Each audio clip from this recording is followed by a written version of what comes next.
ቀጣዩን የትንሣኤ በዓል በኢየሩሳሌም ለማክበር ምዝገባው ሊጠናቀቅ በጣት የሚቆጠሩ ቀናት ብቻ ቀሩ።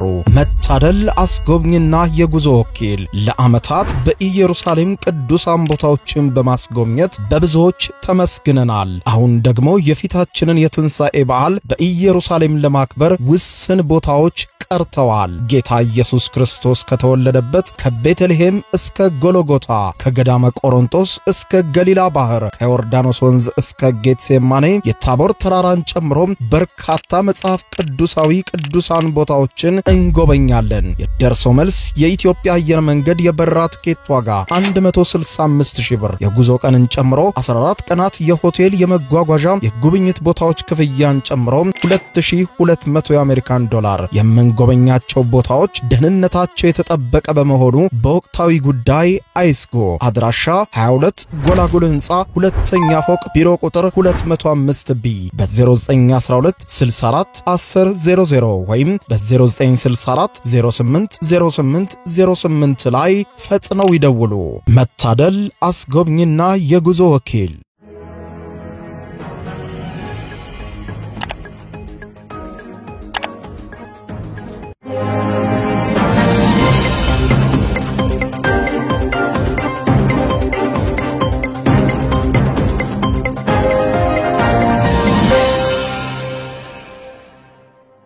ተናስተልን ክብራትና ክብራን የዩቲዩብ ቻናል ቤተሰቦች የሰዓቱን ሁለት አጫጭር መረጃዎች ይዤ ቀርብ ያለው እስከ ፍጻሜው አብራችሁኝ ቆዩ። በዚህ ሰዓት የመረጃ ጊዜ ሁለት ያክል መረጃዎችን አስደምጣችኋለሁ። የመጀመሪያው መረጃ ምሽቱን የሀገር መከላከያ ሰራዊት ሰበር ሲል በጀነራል ምግበ ኃይሌ የሚመራ ኃይል ትንኮሳ ማድረጉንና በኢትዮጵያ ሀገር መከላከያ ሚኒስቴር እርምጃ እንደተወሰደበት ገልጿል። ከዚህም ባሻገር ዓለም አቀፍ መገናኛ ብዙሃን በትግራይ ክልል ስላለው ውጥረትና በኢትዮጵያና ኤርትራ መካከል ስላለው ውጥረት ሰፊ ዘገባዎች ይዘው እየወጡ ነው። ዓለም አቀፉ መገናኛ ብዙሃን ጉዳዩን አስመልክቶ ሰፊ ዘገባ አስደምጣችኋለሁ። እንዲሁም የሀገር መከላከያ ሰራዊትም ያወጣውን መግለጫ የማስደምጣችሁ ይሆናል። በሌላ በኩል ክቡራን አድማጮች እንዲሁ እስራኤል በጋዛ እየወሰደች ያለው እርምጃ ዳግም ተጠናክሮ ቀጥሏል። ከአየር ኃይሏን በተጨማሪ በእግረኛ ጦር ወደ ጋዛ ገብታ በርካታ ውድመት በጋዛ ውስጥ እያደረሰች እንደሆነ እየተነገረ ይገኛል። አሁንም በርካታ ንጹሃን ዜጎች ህይወታቸው እየጠፋ እንደሆነ ከጋዛ ውስጥ የሚወጣው መረጃ ያመለክታል። ከዚህ ጋር በተያያዘ ደግሞ እንዲሁ በእስራኤል ውስጥ ደግሞ በጠቅላይ ሚኒስትር ቤንያሚን ኔታንያሁ ላይ ተቃውሞ መነሳቱም ተዘግቧል። በተለይም ኔታንያሁ የሺም ቤት የደህንነት ኃላፊን ማንሳታቸውን ተከትሎ ከስልጣን እንዲወርዱ እየተጠየቁ ይገኛሉ። ተቃውሞ ከውስጥ እየበረታ ባለበት ሰዓት ደግሞ ጦራቸውን ወደ ውጭ ወደ ጋዛ በማዝመት ውጊያ ላይ ይገኛሉ ኔታንያሁ። ጉዳዩን አስመልክቶ የማስደምጣችሁ ሰፊ ዘገባ ይኖራል። እስከ ፍጻሜ ቆዩ። ዝርዝር መረጃውን አድምጡ ግብዣይ ነው። ወደ መረጃዎቹ አለፍኩ። አብረን እንከታተለው።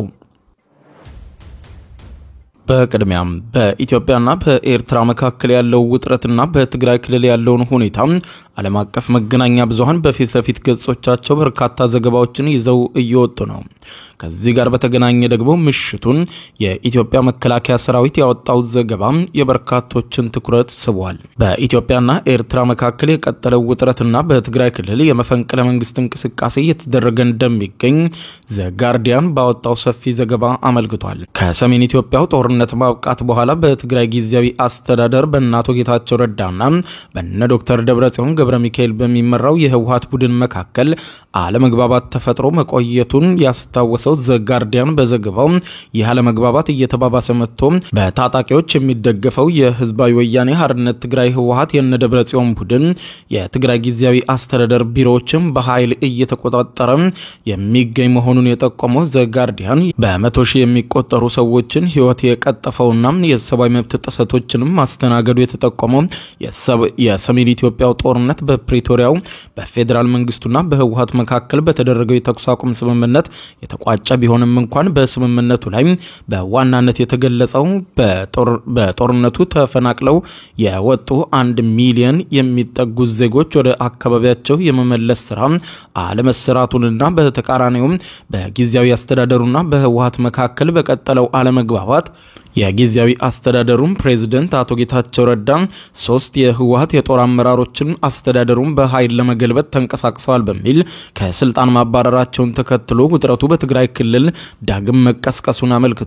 ይሁንና በትግራይ ክልል በአሁኑ ወቅት ጊዜያዊ አስተዳደሩን በኃይል ለመገልበጥ የሚደረግ እንቅስቃሴ በሰፊው እያየለ መምጣቱን የዘገበው ይሄው ዓለም አቀፉ መገናኛ ብዙሃን ዘ ጋርዲያን በትግራይ ክልል የሚገኙ ታጣቂዎችም የሚደገፈው በዶክተር ደብረጽዮን የሚመራው የህወሓት ቡድን ጊዜያዊ አስተዳደሩ አመራሮችን ቢሮ በኃይል በመቆጣጠር በራሱ የሾማቸውን ግለሰቦች በማስገባት ላይ መሆኑን የዋና ከተማዋ መቀሌ ከንቲባ ጽሕፈት ቤትም እንዲሁም ሬዲዮ ጣቢያውንም መያዝ መቻሉን ጠቅሶ ጊዜያዊ አስተዳደሩ ፕሬዝዳንት አቶ ጌታቸው ረዳ በወቅታዊ ጉዳዮች ላይ ውይይት ለማድረግ ወደ አዲስ አበባ መግባታቸውን አስታውሶ በዚህ ውጥረት መሃልም በክልሉ በቀጠለው የጊዜያዊ አስተዳደሩን በኃይል የመጣል እንቅስቃሴ ከቀናት በፊት በአዲ ጉዶም ከተማ የሰዎችን ህይወት መቅጠፉን አስታውሶ አሁንም ውስጡን እየተካሄደ መሆኑን ቀጥሏል። በርካቶችም በመደናገጥ ወደ ባንኮች በመሄድ ገንዘባቸውን ለማውጣት ረጃጅም ሰልፎች ላይ መታየታቸው ሲገለጽ በክልሉ በተለይም በዋና መዲናዋ በመቀሌ ከተማ ምሽት ላይ ታጣቂዎች የነዋሪዎችን መታወቂያ በመፈተሽ ላይ እንደሚገኙ ማስታውቋል። በጉዳዩ ላይ አስተያየት ለመገናኛ ብዙሃኑ የሰጡ ስማቸውን መግለጽ ያልፈለጉ የትግራይ ክልል የመቀሌ ከተማ ነዋሪ ፍርሃትና ግራ መጋባት አገርሽቷል ሲሉ ጓደኞቼ በሙሉ ወደ አዲስ አበባ፣ ኬንያ ወይም ኡጋንዳ ከወዲሁ ለመሸሽ እያቀዱ ነው ሲሉ ከዚህ በፊትም የነበረውን ጦርነት ከወዲሁ ስጋት ውስጥ እንዲገቡ እንዳደረጋቸው ማስታወሳቸውን የጠቆመው ዘገባው በትግራይ ክልል በጊዜያዊ አስተዳደሩና በህወሓት ቡድን መካከል ውዝግቡ ባየለበት በዚህ ወቅት ኢትዮጵያና ኤርትራ መካከል የተፈጠረው ውጥረት ደግሞ እየተባባሰ መምጣቱን ያስታወቀ ሲሆን ይህም ሀገራቱ በተለያየም ደግሞ ኢትዮጵያ የወደብ ፍላጎቷን ለማሳካት ፊቷን ወደ ኤርትራ አሰብ ማዞሯን ተከትሎ የተፈጠረ ነው በሚል በኤርትራ ቢከሰስም እስካሁን ግን ከኢትዮጵያ መንግስት በኩል ኤርትራን የመውረር ፍላጎት ይኑር አይኑር እስካሁን አልተገለጸም። ጠቅላይ ሚኒስትር ዶክተር አብይ አህመድ ከቀናት በፊት በፓርላማ ተገኝተው በሰጡት ምላሽም ኤርትራን ለወደብ ብለን አንወርም በማለት ቃል በቃል ማረጋገጣቸው ይታወቃል። ከዚህ ጋር በተያያዘ የኢትዮጵያ መንግስት ወደ ኤርትራ ድንበር አቅራቢያ ወታደራዊ ኃይሉን ታንኮቹን ጨምሮ የጦር መሳሪያዎቹን በከፍተኛ ሁኔታ እያስጠጋ እንደሚገኝ የሀገር ውስጥ የመንግስት ሚዲያዎች የአሰብ ወደብን በሚመለከት የተለያዩ ዘገባዎችን በማሰራጨት ላይ መሆኑን ተመልክቻለሁ ያለው ይሄው የዘ ጋርዲያን ዘገባ የጠቆመ ሲሆን ባለፈው ሳምንትም የትግራይ ክልል ጊዜያዊ አስተዳደር ምክትል ፕሬዝዳንት የሆኑት ጀነራል ጻድቃን ገብረትንሳኤ በኢትዮጵያና ኤርትራ መካከል በየትኛውም ሰዓት ጦርነት ሊቀሰቀስ እንደሚችል የሚያመለክት ጽሑፍ ማውጣታቸው ውጥረቱን በሁለቱ ሀገራት መካከል አባብሶታል። ይሁን እንጂ ጠቅላይ ሚኒስትር ዶክተር አብይ አህመድ በፓርላማ ተገኝተው በሰጡት መግለጫ ግን ለወደብ ብለው ወደ ኤርትራ ጦራቸውን እንደማያዘምቱ ቃል በቃል ሲናገሩ ተደምጠዋል። በትግራይ ክልል በአሁኑ ወቅት ያለውን ውጥረት ተከትሎ የፌደራል መንግስቱ ጊዜያዊ አስተዳደሩም እንደ አዲስ እንደሚዋቀር ፍንጭ መስጠቱን የጠቆመው ዘገባው በክልሉ ካለው ውጥረት ባሻገር ምዕራብ ትግራይ አካባቢ ኃይል ማንቀሳቀስና አካባቢዎቹን ዳግም የመቆጣጠር ፍላጎት በህወሓት በኩል እንዳለም ተነግሯል። በዚህ እንዳለ የኢትዮጵያ ሀገር መከላከያ ሰራዊት ምሽቱን ባወጣው አስቸኳይ መግለጫ እንዳለው ዶክተር ደብረጽዮን ገብረ ሚካኤል በሚመራው የህወሓት ቡድን የሚደገፈው ታጣቂ ቡድን ጀነራል የሆነው ጀነራል ምግበ ኃይሌና ግብረ አበሮቹ አደራጅነት፣ አይዞምባይነት፣ ዘመቻ አንድነት በሚል ተንኮሳ ለማድረግ የተንቀሳቀሰ ኃይል ላይ እርምጃ መውሰዱን የኢትዮጵያ ሀገር መከላከያ ሚኒስቴር ገልጿል። የኢትዮጵያ ሀገር መከላከያ ሚኒስቴር ምሽቱን ባወጣው በዚህ አስቸኳይ መግለጫው ላይ የህወሓቱን ብርጋዴር ጀነራል ምግበ ኃይሌን በስም ጠቅሶ እድሜ ልኩም በታሪኩ ግጭት እየጠመቀ የትግራይ ወጣቶችን ወደ ጦርነት በማስገባት ያለምንም ወታደራዊ ዕውቅና ወጣቱን እንደ እሳት አስገብቶ የማስፈጀት ታሪክ ያለው ጸረ ሰላምና ጸረ ልማት አራማጅ ነው ብሎታል። ውጊያ ከብዶት የሸሸውን ወጣት ለምን ሸሸ በሚል ሰበብ በጅምላ የመረሸን ልምድ ያለው ያለ ዕውቀት የትግራይን ወጣት ደም ሲመጥ የቆየ መሆኑን ሳያንስ አሁን ላይ ደግሞ በተለይም ደግሞ ታጣቂዎችን በማደራጀት የጦርነት ትንኮሳ በማድረግ ላይ ይገኛል ብሎታል። የሀገር መከላከያ ሚኒስቴር ምሽቱን ባወጣው ድንገተኛ አስቸኳይ መግለጫው ባለፈው ጊዜ በነበረው የሰሜን ኢትዮጵያው ጦርነት በመቶ ሺህ የሚቆጠር ወጣትን ያስጨረሰው ይሄው ግጭት ጠማቂ ቡድኑ ጀነራል አሁንም ይህንን ለመፈጸም እየተንቀሳቀሰ ነው ሲል ምግበ ኃይሌን ይከሳል። ምዕራብ ትግራይን አስመልሳለሁ በሚል እሳቤ ሁለት ጊዜ የፌዴራል መንግስት ሰራዊትን ለማጥቃት ሞክሯል ያለው የሀገር መከላከያ ሚኒስትር ነገር ግን ይህ ሁሉ ሳይሳካ ቀርቷል ብሏል።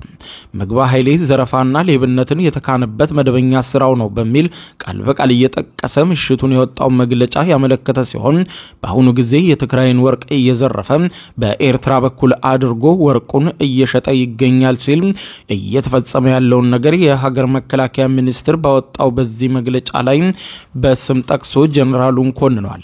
በኢህአዴግ ዘመን በዘረፋና ሌብነት ታዋቂ የነበረ ብቻም ሳይሆን የሰረቀውና በዘረፈው ገንዘብ አዲስ አበባ ላይ ፎቆችን የደረደረ አለፍ ሲልም ዱባይ ላይ ፎቆችን ለመስራት በቅርብ ጊዜ እየተዋዋለ ስለመሆኑ በመገናኛ ብዙሃን የወጣው መረጃም ያረጋግጣል ብሏል። የሀገር መከላከያ ሰራዊት ባወጣው በዚህ መግለጫ ተፈጽሟል ያለውን ከሰሞኑ የተፈጸመውን ትንኮሳና የጀነራል ምግባ ኃይሌን ጉዳይ በተመለከተ ዝርዝር ማብራሪያ በቀጣይ እንደሚሰጥም ተነግሯል። በሌላ ዜና እስራኤል በጋዛ የማጥቃት እንቅስቃሴዋን አጠናክራ ቀጠለች ሲሆን በእግረኛ ሰራዊትም ወደ ጋዛ ዘልቃ ገብታ ጥቃት በመፈጸም ላይ ስትሆን በእስራኤል ውስጥም በቤንያሚን ኔታንያሁ ላይ ተቃውሞ መነሳቱ ተሰምቷል። በእስራኤልና ሐማስ መካከል የተኩስ አቁም ስምምነት ተደርሶ ግጭቱ በረደ ከተባለ በኋላ እስራኤል በጋዛ ጥቃት መፈጸም የጀመረች ሲሆን በዚህ ዙር ጥቃት ከመፈጸም ባለፈ የተለያዩ አካባቢዎችን በመቆጣጠር ላይ መሆኗን የዘገበው ፈርስት ፖስት በዘገባው የጥቃቱ ዓላማም በጋዛ የተለያዩ አካባቢዎችን በመቆጣጠር በቦታው የሚኖሩ ዜጎችን ከአካባቢው ማስወጣትና በአካባቢው የእስራኤል የደህንነት ዞንን ማስፋት ነው በሚል የተነገረ መሆኑን በማንሳት በጉዳዩ ላይ የእስራኤል መከላከያ ሚኒስትር በሰጠው ማስጠንቀቂያ ሐማስ የያዛቸው ታጋቾችን የማይለቅ ከሆነ እስራኤል በጋዛ ተጨማሪ ግዛቶችን ለመቆጣጠርና ተጨማሪ ውድመትን ለማድረስ በቋሚነትም ቦታዎችን ይዞ ለመቆየት የምታደርገውን ጥረት አጠናክራ እንደምትቀጥል መግለጻቸውን ጠቅሶ እስራኤል ጦርነቱን በማጠናከር አቅጣጫውን በመቀየር በሐማስ ላይ የምትወስደውን እርምጃ ትቀጥላለች ሲል አሁን የእስራኤል ወታደሮች በመሬት ላይ ውጊያ ቁልፍ የሆኑ አካባቢዎችን በመቆጣጠር በተለይም ማዕከላዊና ደቡባዊ ጋዛ አካባቢዎችን በመቆጣጠር የተያዙት አካባቢዎችም የደህንነት ቀጠናዋን እያሰፋች መሆኑን አመልክተዋል። ይሁንና እስራኤል በጋዛ ከጀመረችው ጥቃትም ባለፈ በሀገር ውስጥም ውጥረት መንገሱን የጠቆመው ዘገባው ከቀናት በፊትም በመቶዎች የሚቆጠሩ ተቃዋሚዎች በኢየሩሳሌም አደባባይ በመውጣት ጠቅላይ ሚኒስትር ቤንያሚን ኔታንያሁ ከስልጣን እንዲወርዱ ሲጠይቁ መታየታቸውን የጠቆመ ሲሆን ተቃውሞም እስራኤል በጋዛ በድጋሚ ጥቃት በጀመረችበት በሳምንቱ መጀመሪያ የተቀሰቀሰ ተቃውሞ ቢሆንም የእስራኤል የሀገር ውስጥ ደህንነት ተቋም የሆነው ሺምቤት ኃላፊ ሮኒን ባር መባረራቸው መሆኑን ጠቅሶ የእስራኤል የሀገር ውስጥ ደህንነት እንዲሁም የመረጃ ማሰባሰብ ስራዎችን የሚሰራው የደህንነት ተቋሙ ሺምቤት ኃላፊ ሆነው ለማስተዳደር ለ5 ዓመታት ሹመት ተሰጥቷቸው የነበሩት ሮኒን ባር የስልጣን ዘመናቸው ሳያበቃ በጠቅላይ ሚኒስትር ቤንያሚን ኔታንያሁ እምነት በማጉደል በሚል ከስልጣናቸው መሰናበታቸውን አስታውሶ ትክክለኛው ምክንያት ከዚህ በተቃራኒው መሆኑን የሚጠቅሱት አስተያየት ሰጪዎቹም ግን ሮኒን የሚመሩት የደህንነት ተቋምን የእስራኤል ባለስልጣናት ከኳታር ጋር የፋይናንስ ግንኙነት አላቸው በሚል በተደጋጋሚ የሚነሳው ጥርጣሬና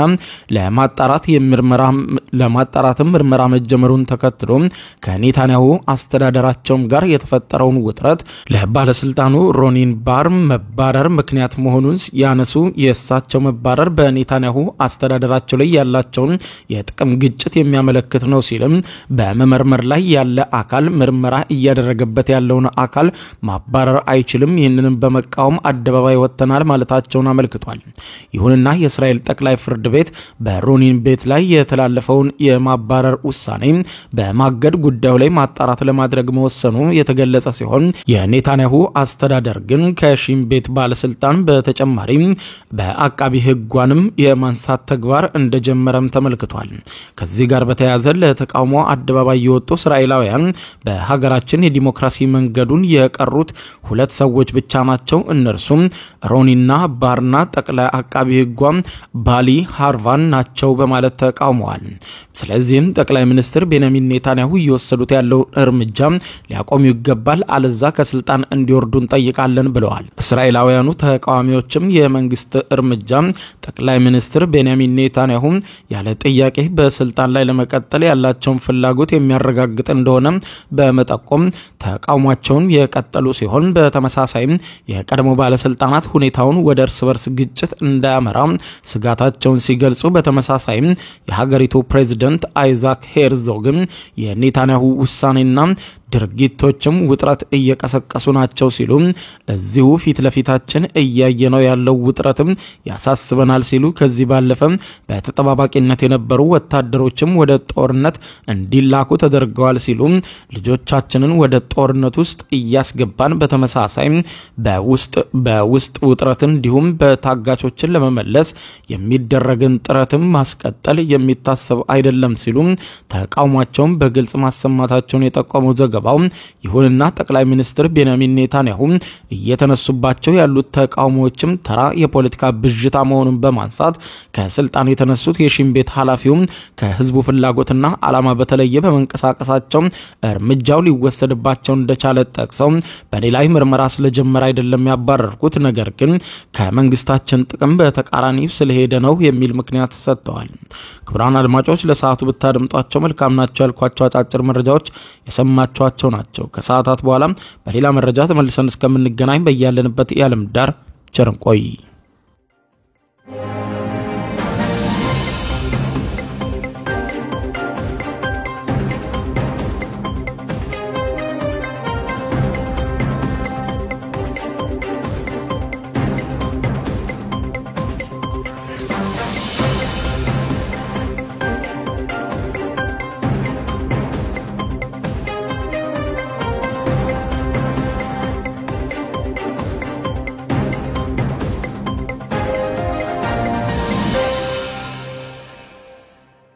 የዩቲዩብ የስኬት ሚስጥሮችን በዝርዝር የያዘው የአቤል ብርሃኑ የወይኗ ልጅ አዲስ መጽሐፍ በገበያ ላይ ዋለ። ዩቲዩብ ለመጀመር በአጭር ጊዜ ስኬትን ለመቀዳጀት አስበዋል? ዩቲዩብ ጀምረው ሚስጥሮቹ አልገባ ብለውታል? እንግዲያውስ አዲሱ በዩቲዩብ 2 የወርቅ 3 የብር ሽልማቶችን ያገኘው የአቤል ብርሃኑ የወይኗ ልጅ የዩቲዩብ ሚስጥሮች መጽሐፍ በዝርዝር ሁሉንም ያብራራሉታል። ዛሬውኑ ገዝተው ህልሞን እውን የሚያደርጉበትን የዩቲዩብ የስኬት መንገድ ይጀምሩ። በውጭ ሀገራት ለምትገኙ ከአማዞን ላይ ብታዙ በቀናት ውስጥ ደጁ ይደርሳል። የአማዞን ሊንኩን እዚህ ቪዲዮ ኮሜንት ላይ ያገኙታል። በሀገር ውስጥ ለምትገኙ በ0949 13 0000 ቴሌግራም ላይ ይዘዙ። ካሉበት ቦታ እናደርሳለን። የዩቲዩብ ሚስጥሮች ዘመኑ ጋር ተፈላጊ መጽሐፍ